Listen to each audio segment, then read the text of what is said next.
নমস্কার বন্ধুরা, কেমন আছেন সবাই? আশা করছি সকলেই ভালো আছেন। আমি স্নেহা, আমার চ্যানেল ভেজ রেসিপি উইথ স্নেহাতে আবারও একটা নতুন রেসিপিতে আপনাদের সকলকে স্বাগত জানাই।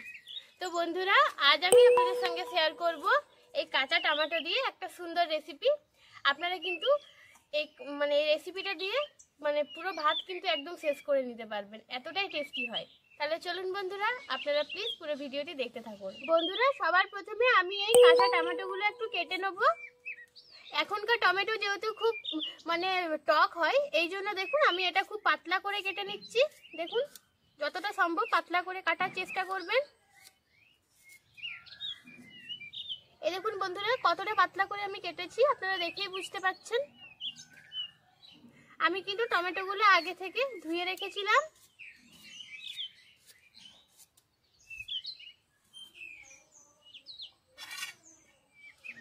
তো বন্ধুরা, একইভাবে দেখুন এরকম পাতলা পাতলা করে আমি সব টমেটোগুলো কেটে নেব। দেখুন বন্ধুরা, আমার সব টমেটোগুলো কিন্তু আমি এরকম টুকরো টুকরো করে কেটে নিয়েছি, আপনারা দেখেই বুঝতে পারছেন। এরপর এখানে আমি দেবো অল্প পরিমাণে লবণ, স্বাদ মতো লবণ দেবো স্বাদ মতো হলুদের গুঁড়ো, আর দেবো স্বাদ মতো লঙ্কার গুঁড়ো। এরপর এটা খুব ভালো করে মেখে নেব। দেখুন বন্ধুরা, এটা মেখে দিলাম আমি। এরপর এটা এই অবস্থাতে আমি রেখে দেবো মিনিট 10 জন্য। তাহলে বন্ধুরা, তারপর চলুন রান্নাটা শুরু করব। বন্ধুরা, এরপর আমি রান্নাটা শুরু করব। এই জন্য দেখুন আমি কড়াইতে দিয়ে দিয়েছি অল্প পরিমাণে তেল। এরপর আমি এখানে দেবো পরিমাণ মতো কালো জিরে। এরপর এখানে দেখুন আমি কিছুটা আদা কুচি কুচি করে নিয়েছি, আর দিয়েছি দুটো আমি কাঁচা লঙ্কা দিয়েছি। এই রান্নাতে কিন্তু আদাটা কুচি কুচি করে দিতে হবে, কোনো প্রকার গ্রেট করা আদা অথবা আদা বাটা কিন্তু দেওয়া যাবে না। এরপর আমি এখানে দিয়ে দেবো আগে থেকে ম্যারিনেট করা টমেটোটা।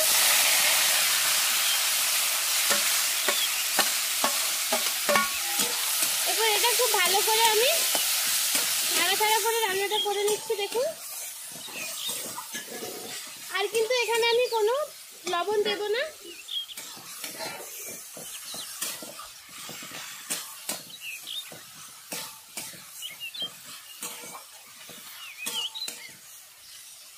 তো বন্ধুরা, এইটা বেশ কিছুক্ষণ আমি রান্নাটা করে নেব।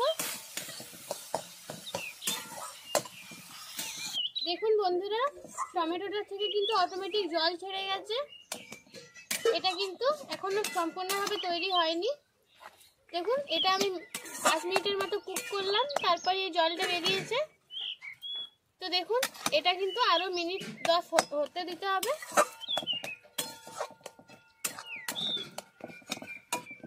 দেখুন বন্ধুরা, মিনিট 10 পর ফিরে এলাম। দেখুন টমেটোটা কিন্তু খুব সুন্দর করে কুক করা হয়ে গেছে, আর এখানে কিন্তু দেখুন জলটা মরে গেছে।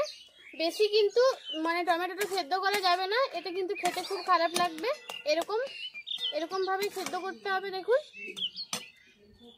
এরপর এখানে আমি দেবো কিছুটা পরিমাণে সরষে আর পোস্ত, আমি আগে থেকে বেটে রেখেছিলাম, এটা দিয়ে দেবো। খুব একটা বেশি দেবো না, দেখুন অল্প পরিমাণেই দিলাম। এরপর এই বাটিটা ধুয়ে একটু জলটা দিয়ে দেবো।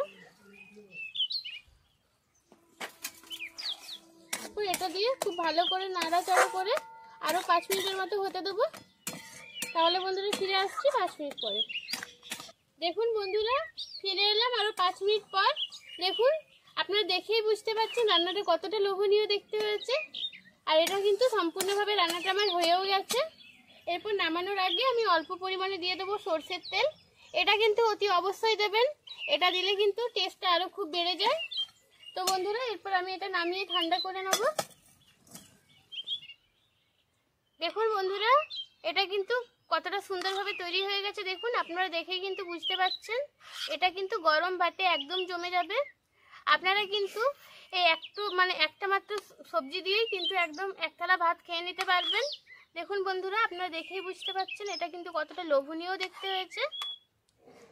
তো বন্ধুরা, আমি যেভাবে তৈরি করে দেখিয়েছি একদম সেম প্রসেসে আপনারাও আমার রেসিপিটা ফলো করে বাড়িতে বানাবেন। আশা করি আপনাদেরও খুব ভালো লাগবে। তাহলে বন্ধুরা আজকে এই পর্যন্তই, দেখা হচ্ছে পরবর্তী কোনো একটা রেসিপির সঙ্গে। ততক্ষণ পর্যন্ত ভালো থাকুন, সুস্থ থাকুন।